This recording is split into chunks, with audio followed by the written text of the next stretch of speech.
welcome one and all to today's TSV Zoom. Joining us today are 5 of the key contributors to the current season Blu-ray releases, of course, which are released by BBC Studios.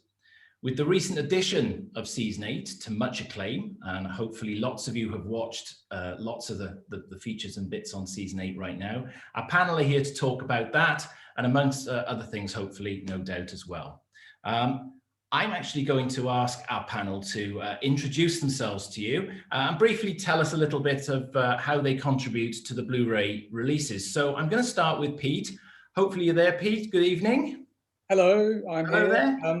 Would you like to introduce yourself? Yes, I'm Pete McTighe. I kind of have 3 jobs, I guess, on the Blu-ray range. The first is content advisor across the range, working really closely with Russell Minton, who's in charge of the range.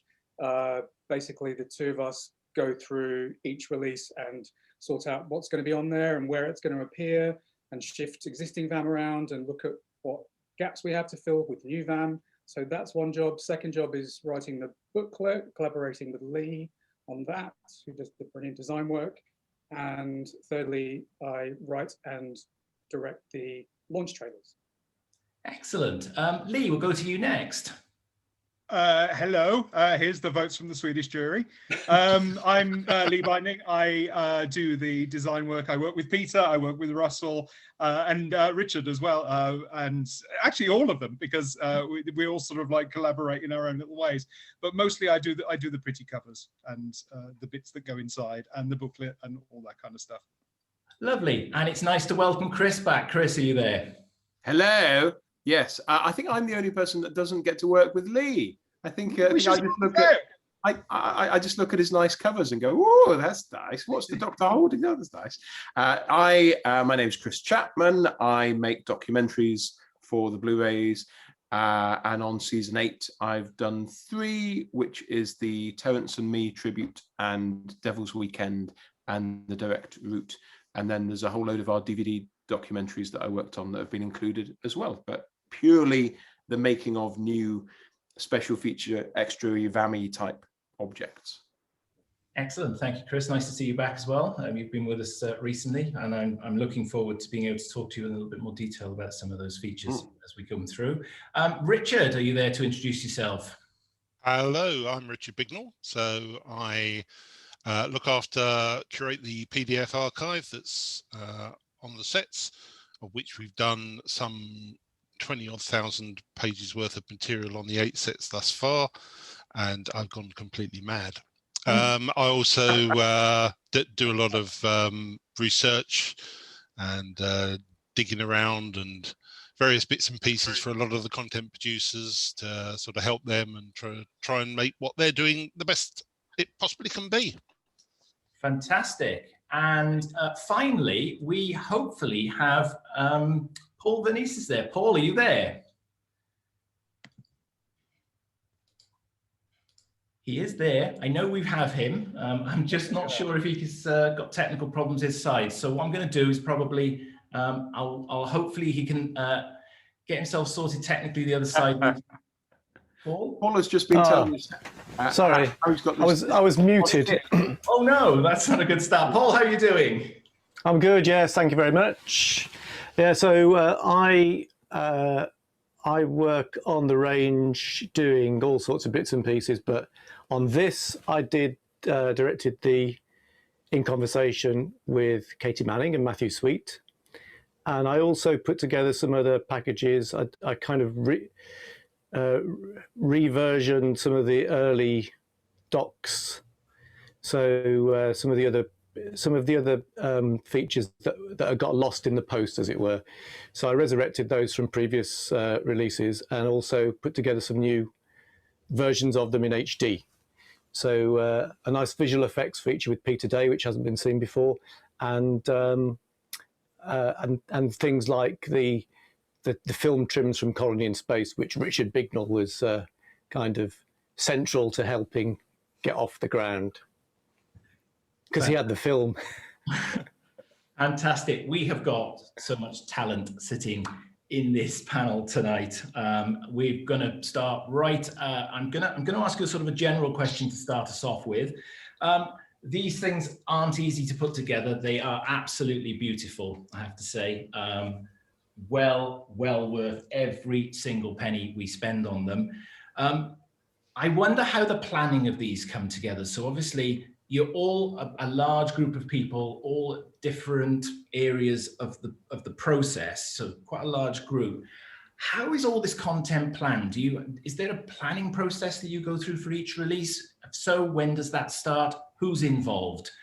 So it's quite a big question to start with. Who's able to make a start on answering that one for me? I can answer that. Excellent.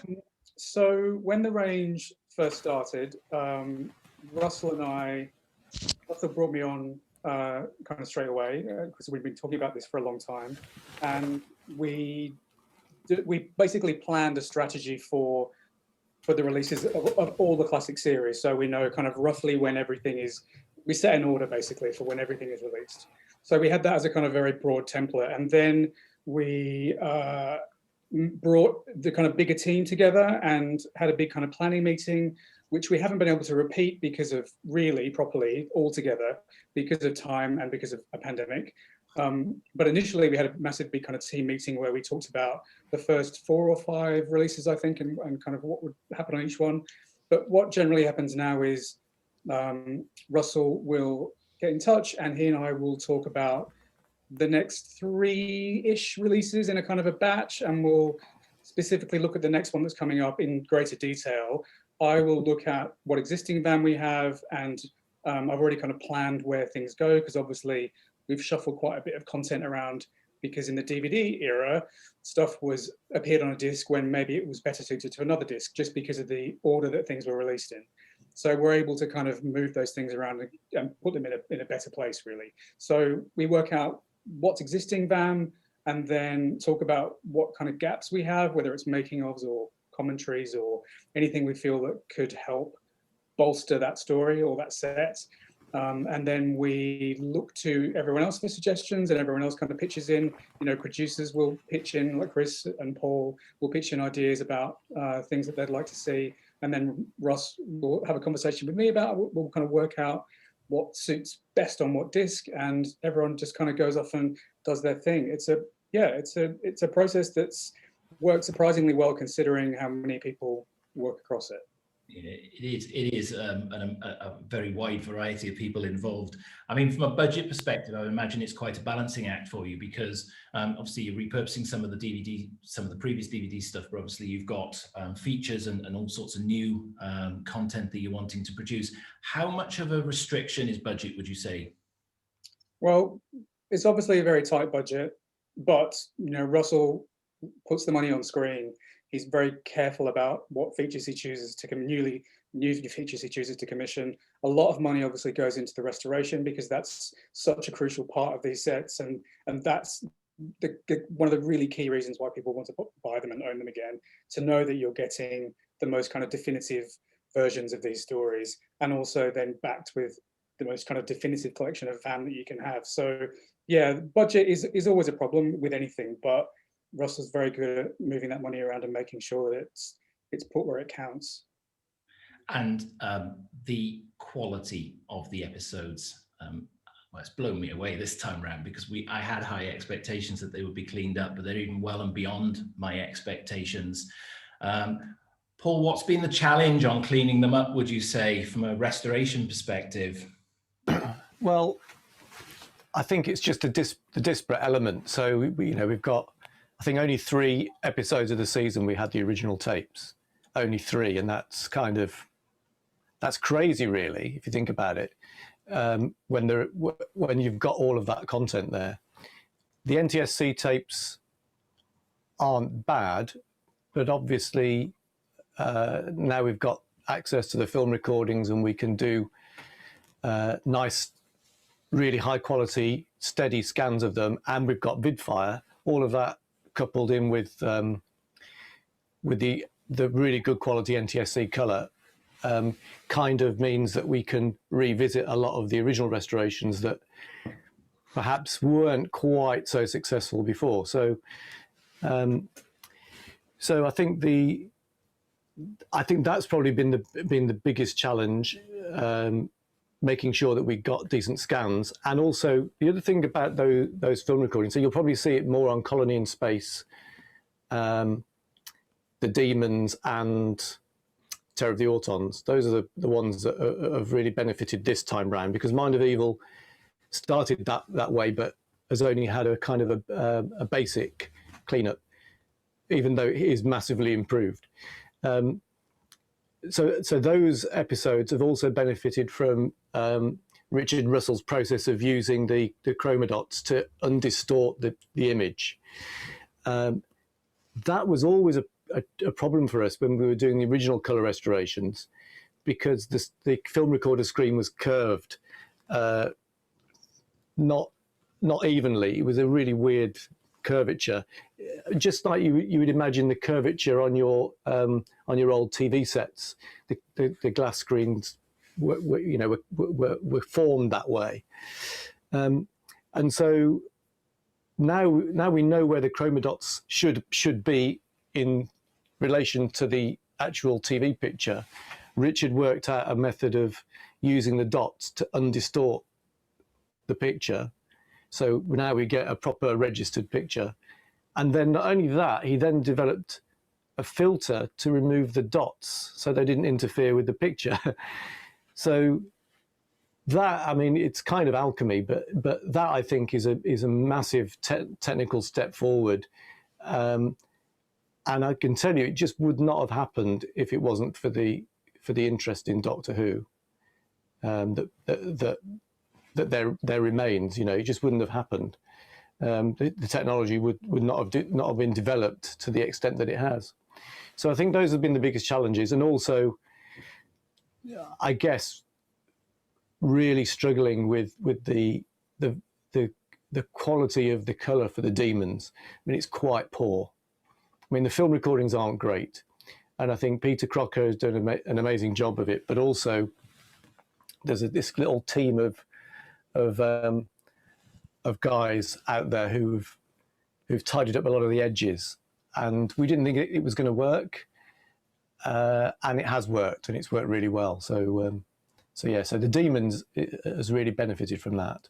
At what stage in the development and the planning of this is something like the effects being improved in Terror of the Autons decided? I mean, I'm full of praise for the Mrs. Farrell restoration here. I'm a big Mrs. Farrell fan, and frankly, that we've done that, I think, is amazing. When's it decided that that's going to happen? It's very early, yeah. Yeah, the first kind of thing that we decide, really, because it takes so much time to do those effects, we have to work quite far in advance. So, we've got the next 1 or 2 CGI effects in progress for the next sets, and talking about another one. So yeah, it has to be one of the first decisions made, because they are quite expensive and they take a lot of time depending on the story. But very worth it. Very worth it to have them. It's very exciting. No, absolutely. Lee, I'm going to come to you next. The gorgeousness of the packaging and the box and the booklet, I have to say I am in absolute awe of. Very, very, very talented. This cover in particular for season 8 for me is the best of the range so far. But I think they're all brilliant. But this has just gone that little step further for me. Where do you get the ideas from for the covers? I mean, obviously you've got a bit of a template, presumably, but how do you approach planning what the cover and the booklet illustrations will look like?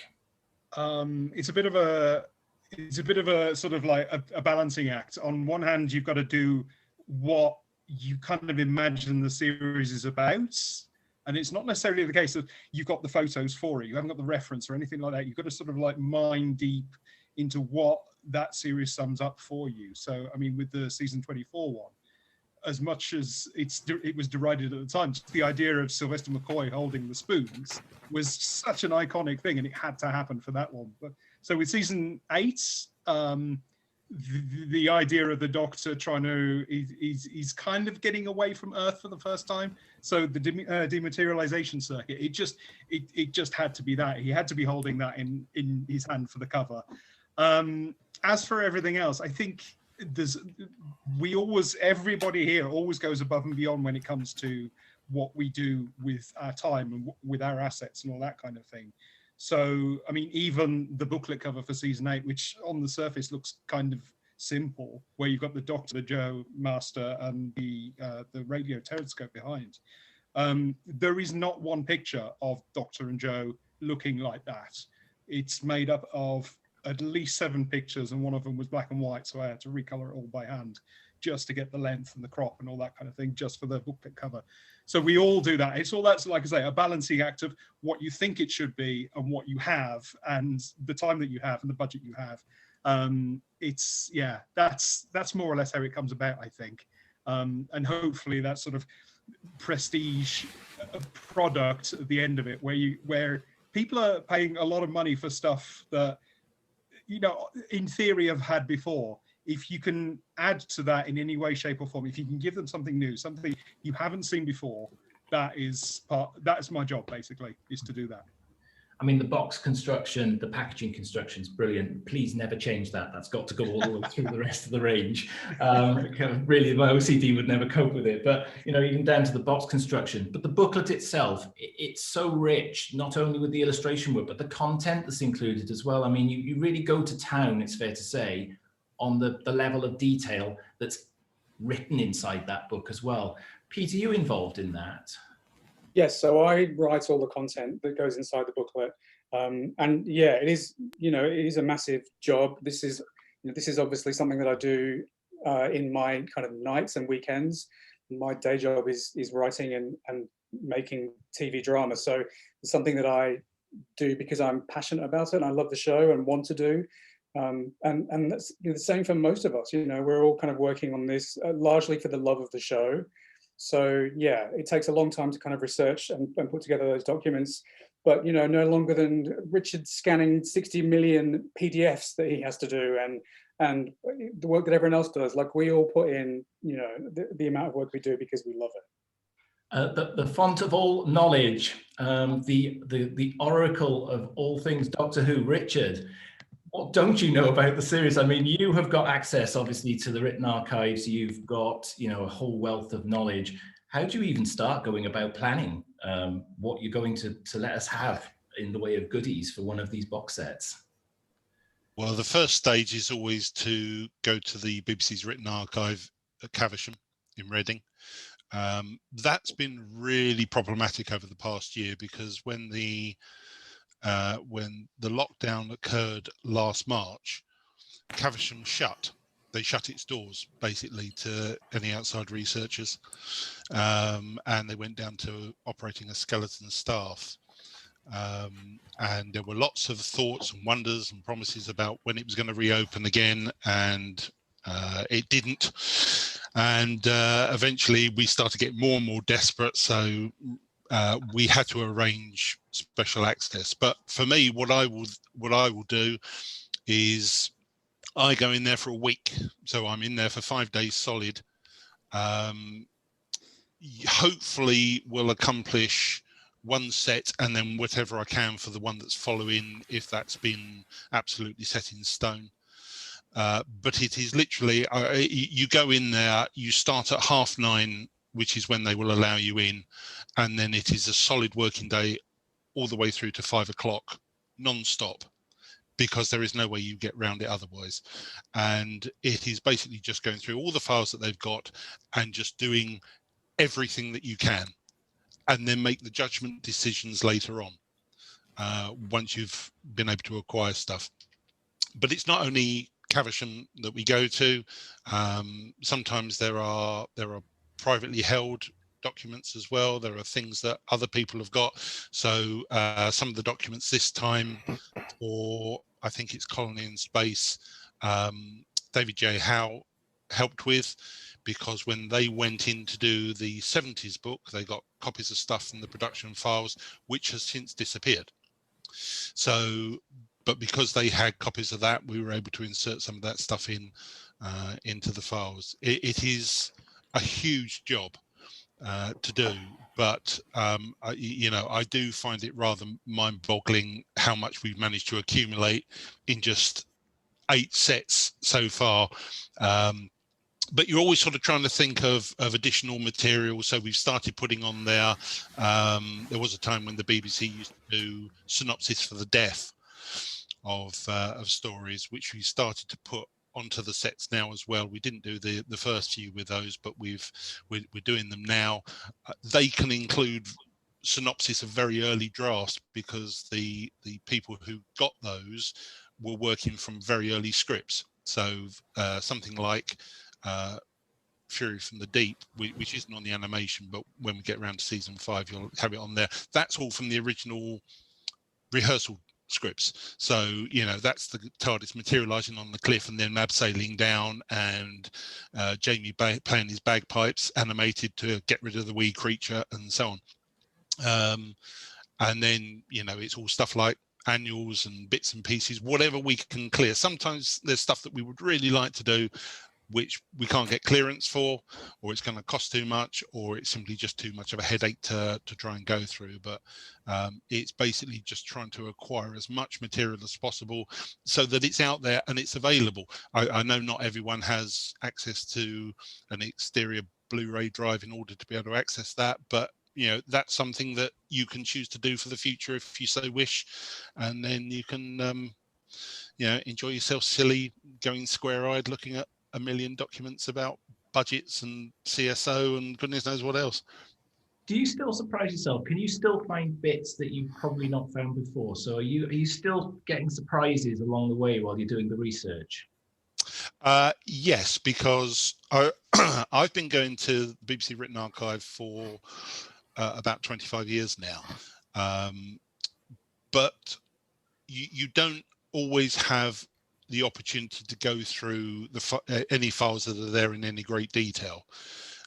So going through them this time, you're obviously having a lot more chance to look at what's there, see what's there. I mean, the stuff that we found out, that this isn't for the Blu-ray, but several years ago, about who the actress was who was originally cast as Sarah Jane Smith. You know, we didn't know that for donkey's years because Barry Letts wouldn't say. He was too much of a gentleman. It was actually sitting there in the file all the time, and several people had gone through the file and just completely missed it. But it was sitting there all the time if you knew what you was looking for. And you know, suddenly we went, oh goodness me, it's April Walker, and then you was able to get in contact with her, and she goes, yes, it's me, and this is the reason why it didn't happen. So yeah, there's things turning up all the time. You may have seen in the recent Doctor Who magazine, they did a bit about the moon base and the moon base sets. That was a set of studio plans that were in the file many years ago. When they came to do the animation, somehow they had all vanished. The staff at Carisham allowed me to look through every single Doctor Who file they had, just in case they'd slipped out and someone had gone and poked them in the wrong folder. They weren't there. And then when I happened to go back, I was just doing, it was in the last visit I went to, I happened to be looking up something for Mark Ayres because he needed to know something about the music, just on a completely irrelevant non-Blu-ray point, and lo and behold, there they are sitting in the front again. So Doctor Who magazine was able to make use of those. The thing I think I find the most satisfying around these releases is the amount of new content that you serve up for us every time. So we've got obviously obviously got the episodes that are cleaned up, they're beautiful. We've got the content that we've had for previous DVDs, but it's the new stuff, the behind the scenes and all the features that you lovingly all put together. Chris, I've been watching the feedback coming in for the 3 pieces that you have produced for the season 8 box. We talked about it a few weeks ago. We showed a few clips. We couldn't really go into too much detail. A lot of hard work and a lot of effort. What's the reaction been like for you? It's been lovely. Yeah, it's strange these, because often you're working on this well in advance, and you get feedback from your peers and from Russell and from the people immediately around you, but you don't really know how things are going to go down. And I think these things are made so specifically for a target audience, you know, kind of laser sighted in the way that we're targeting the people who are buying these sets, that you kind of think, if people really hated something, I think it's hard to brush that off. It's hard to kind of say, well, it doesn't matter, it's just subjective or whatever. You kind of have to, part of me would think, well, we've kind of failed then, haven't we? If we're so targeted and that target says we hate that, So there's a certain part of me that does get a bit worried about it sometimes. And so no, it's been lovely on this one. And I'm always aware that it takes people a while to get through the whole box set, and some people go straight to the extra disc at the end, and some people start on disc 1 and do it by story and watch the old ones as well. But I think particularly the Terence doc seems to have gone down really well, which is very gratifying. And I think people are discovering the Devil's Weekend and the direct route one and being lovely about it. And the nice thing is, I went back and spoke to. I was exchanging emails with Terence Dix's family, with Elsa and her 3 boys, and just saying it's out now and people are liking it. And they'd actually been stalking it. They'd actually been going on. I don't think they're on Twitter officially, but they'd been on Twitter and been putting in keywords and reading things. So it's not like these things happen in a bubble. This is the feedback that the contributors get as well. So I was just really happy for them, because that's such a personal thing for them to do, to let us literally into their family home, into that room. So I think that's been very gratifying, and I'm really proud of them in different ways. The 3 films, we seem to make people cry a lot, which is interesting. I don't know if that's if Doctor Who fans are particularly vulnerable at the moment to kind of soppier things, but I mean, I hope there's a nice bit of variety in that the Terence one is more sensitive and probably a bit more likely to make you blub. I hope the direct route is a bit more exciting at times, and I hope that Devil's Weekend is more just bonkers mad fun, and if it has more kind of meaningful moments along the way, then that's great. But I hope the 3 of them have proved quite different and diverse for people.